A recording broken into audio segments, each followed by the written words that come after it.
Today we're going to be talking about Methodist church planting in North America. And we can't start unless we first talk about John and Charles Wesley. The Methodist beginnings go back to the 18th century England when John and Charles Wesley and a friend of theirs, George Whitefield, all these three men were committed deeply to the Anglican Church. And they wanted to see the Anglican Church turn around. They thought that they had lost their zeal for holiness. So they formed a small club in Oxford known as the Holy Club in 1737. And what they did is they found themselves leading a renewal. John Wesley is credited as the father of the global denomination known as Methodist, though throughout his entire life he never wanted a separate denomination from the Anglican Church, but rather to work from within it to bring reformation to the Anglican Church. But anyway, the witness of the Moravians was instrumental in bringing John Wesley to the point of accepting Christ. And during his visit to Herrenhut, he was greatly influenced by their model of life and the way they did ministry. Now, this had a profound impact on him, and it prompted him to use that type of method in field preaching to spread the gospel among the people of England and Wales.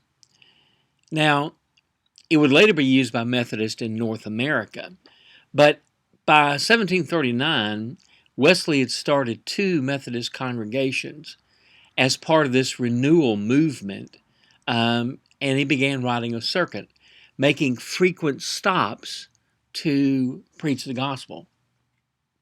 Now, these people, when they heard his straightforward gospel messages, their evangelistic messages, they responded, and they came to faith. Well, he encouraged these people to attend the local churches, the Anglican churches, for worship and communion, as well as weekly small accountability groups.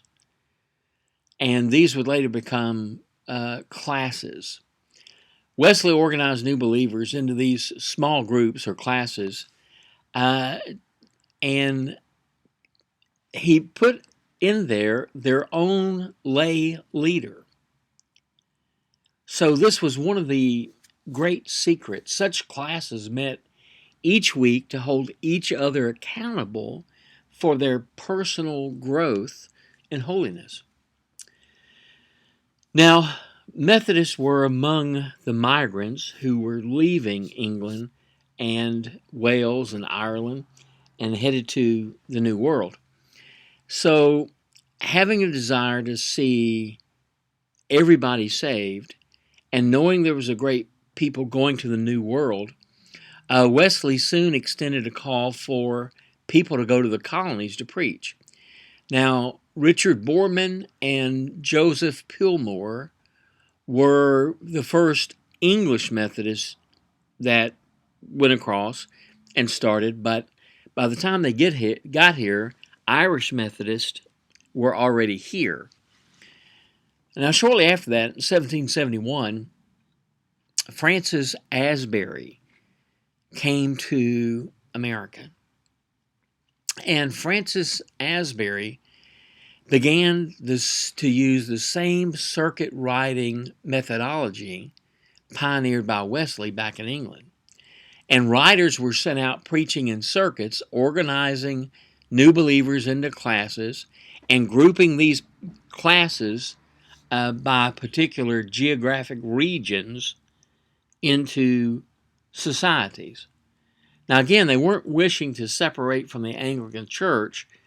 They saw themselves as finding these people, leading them to the Lord, and these classes helped them to grow in holiness, and then they would go and worship in an Anglican church, and thereby the Anglican Church would become more holy. Well, that was the intent, except things began to change. So it was widely used, these circuit riding preachers organizing these classes, and soon they decided to have their own denomination. And in 1784, during their Christmas conference in Baltimore, Maryland, Francis Asbury began serving as the superintendent, later to be called bishop. So that's kind of the background, but we're going to look at that a little bit more closely so you can see the Methodist expansion of the frontier. Now, to understand that, we need to go back and look at what their convictions were. And basically, there were 4 of them. Number 1, Methodists believed in preaching a simple gospel message. Methodist circuit riding preachers, they really focused on the presentation of the gospel so that it could be understood by pioneer people on the frontier. Second, they maintained a highly reproducible, simple structure. They didn't make it very complicated. They would preach, people would get saved. They would organize them in classes of 10 or 12. They would have a lay leader who could read the scriptures and help them grow in holiness. Third, they believe in the apostolic nature of the missionary.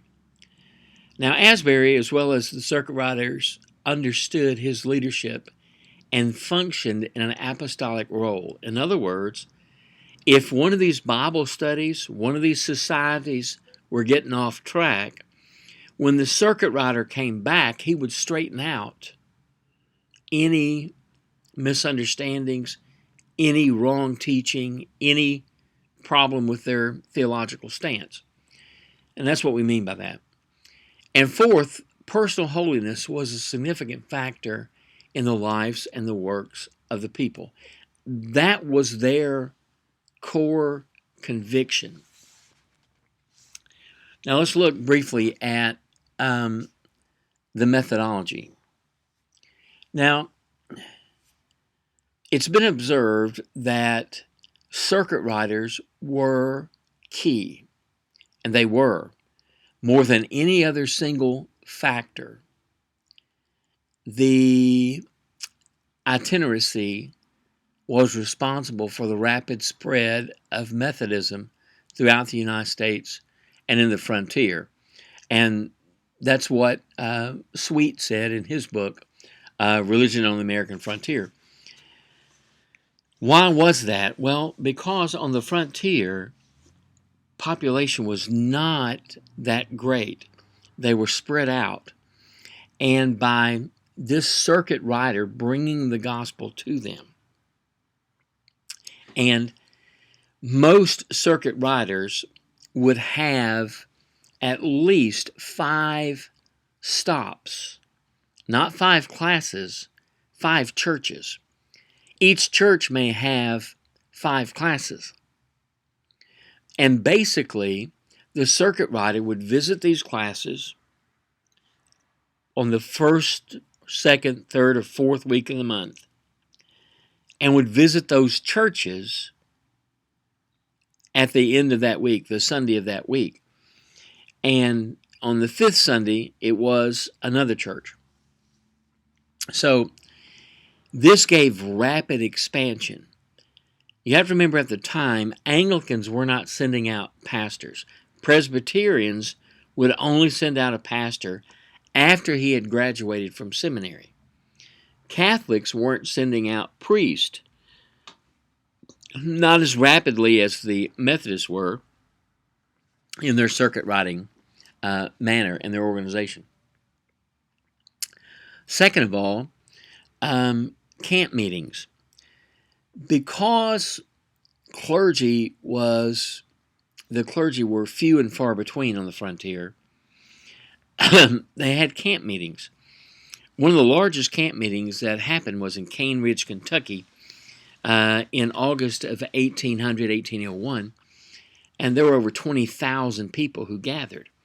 These were people who would come, they would hear preaching and singing. There was a minister there. If you were wanting to get married, he was convenient. You could get married there. So there were people who would come out of the frontier to these camp meetings, and there would be preaching, from sun up to sundown, and even after that. So the camp meeting was kind of the revival of the frontier. So hundreds, sometimes thousands, would meet in the middle of nowhere to hear the gospel preaching, to have singing, and those type things. And then the other thing, the class meetings. Meeting weekly with that small group with the express purpose of living more Christ-like and being challenged by one another and holding one another accountable, was paramount in getting new believers to understand the gospel, to grow in grace, and to grow as a Christian. So these were really the major contributing factors. Now, let's look at the evaluation of Methodist history. Well, going back and seeing how fast it grew, and it grew by leaps and bounds. As a matter of fact, in 1791, there were about 40,000 Methodists in America. By 1957, there were almost 40 million in America. So there are basically 5 or 6 different things we're going to look at as we evaluate the Methodist history. First of all, abundant gospel sowing. Well, because Methodist preachers were directed to the heart, the sermons filled with a call for repentance and faith in the Lord Jesus Christ, the circuit rider knew that every sermon had to be preached for a verdict, that every camp meeting had to be treated as a golden opportunity to win people to Christ. They didn't deal with deep theological issues. They didn't deal with infralapsarian versus supralapsarianism. They spoke directly to the heart, and they sowed the gospel seeds everywhere they went. Preaching was typically outside, and Methodist preachers were always in the highways and the hedges proclaiming the gospel. They also had this evangelistic zeal, like a wildfire that couldn't be extinguished, Payne says. The evangelistic zeal of those early Methodist preachers drove their labors across the American frontier.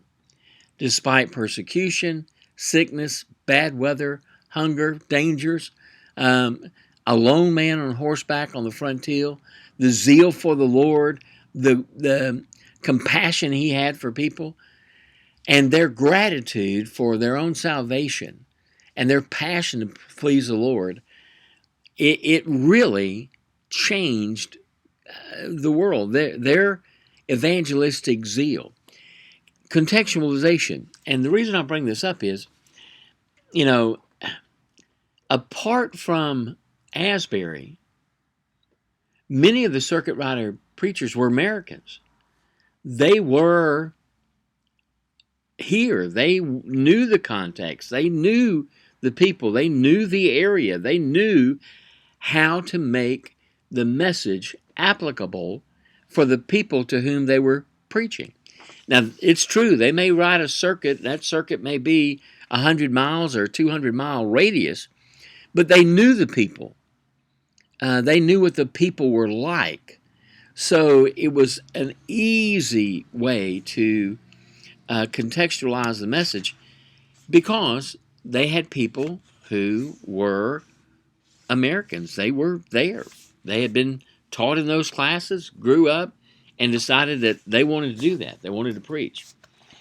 Now, here's another thing, the sacrifice.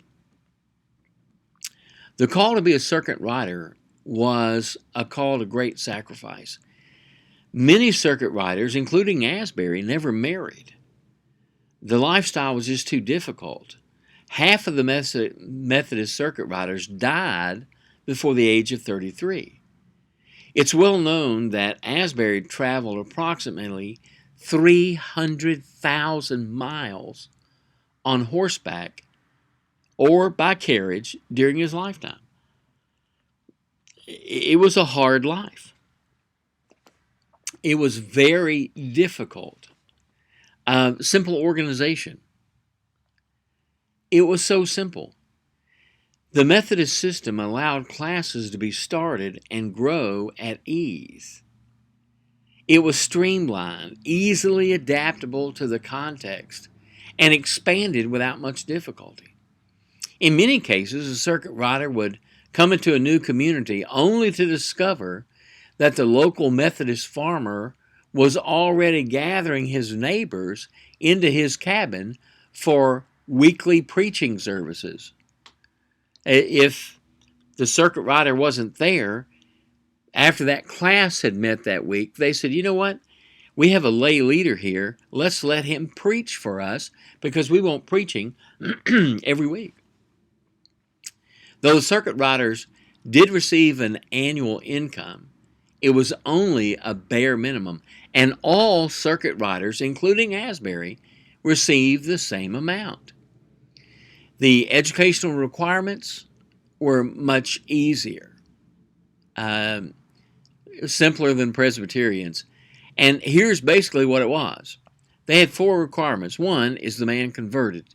2, does he know and follow the Methodist rules? 3, does he have a good job? Does he do a good job preaching? And 4, does he have a horse? Well, if you meet those qualifications, then you can be a circuit rider preacher. Well, it saddens me, but we need to talk about, if that's such a great organization and was such a great way to reach out and reach people, what happened to the Methodist Church? Well, the church began to slow down when the church transitioned from apostolic work of the circuit rider to focus more on the established ministry of the pastorate.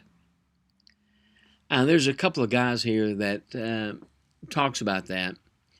But as time passed, there was a growing tendency for the circuit riders to become settled and to be a pastor. Methodism grew in strength and popularity, but lost some of its early fervor. Bishops sounded the warning against these things, and they declared that Methodism would lose its power unless it retained the methods instituted under which that had so much success. But sadly, as I said, being a circuit rider was a hard life, and the shifting from a missional mode to a maintenance mode is commonplace in a lot of denominations. Bottom line is this: they no longer had that same missionary zeal. Beloved, why are Baptist churches declining? For the same reason. Most churches have lost that missional zeal to see people saved, that willingness to think outside the box, the willingness to put the work in, to contextualize the message, to make it exciting, to preach the gospel. Many want to talk about Calvinism. And, beloved, Calvinism is a cancer that kills missionary zeal. Most people quote Calvin, but they don't read Calvin. Those type things are detriment to evangelism. If God is going to save whomever God is going to save, regardless of what I do or anybody else does, then according to the tenets of Calvinism, why witness? Why go? Beloved, listen to me very carefully. Losing that evangelistic zeal will kill the church in America.